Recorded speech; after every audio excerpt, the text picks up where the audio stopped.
రాము: doctor గారు, నాకు కొన్ని రోజులుగా నిద్ర పట్టడం లేదు. రాత్రి వేళ మంచం కింద ఎవరో ఉన్నట్టు భయమేస్తుంది. డాక్టర్: మీది చాలా పెద్ద సమస్య.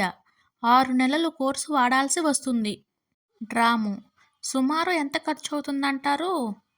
డాక్టర్: 1,00,000 అవుతుంది. మీరు కాబట్టి 50,000 ఇవ్వండి చాలు. ఏడాది తర్వాత ఓ ఫంక్షన్లో డాక్టర్కి కనిపించాడు రాము. ఏమైంది రాము, ట్రీట్మెంట్కి రావడం లేదు? రాము: నా భయం కంటే మీరు చెప్పిన ఫీజు విని ఎక్కువ భయం వేసింది డాక్టర్. ఆ విషయం మా ఆవిడకి చెబితే ఓ ఉపాయంతో నా భయం పోగొట్టింది. డాక్టర్: అవునా, ఏం చేసింది? రాము: మంచం అమ్మేసి కింద చాప వేసుకుని పడుకుంటున్నాం. ఇందు: అమ్మా, మీ అల్లుడు ఇంట్లో పనులు వంట చేయను అంటున్నాడు. నేను మన ఇంటికి వచ్చేస్తాను. తల్లి: ఏంటి, అంత మాట అన్నాడా? నీతో గొడవ పడింది అల్లుడే కాబట్టి శిక్ష కూడా ఆయనకే పడాలి. ఇందు: అయితే ఏం చేయమంటావు? తల్లి: నువ్వు ఒక్కదానివే కాబట్టి నిన్ను బెదిరిస్తున్నాడు. ఉండు, నేను వచ్చి 2-3 నెలలు ఉంటాను. దెబ్బకి తిక్క కుదురుతుంది.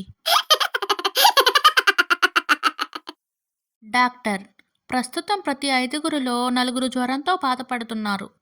అశోక్: చిన్న అనుమానం డాక్టర్ గారు. డాక్టర్: ఏంటది?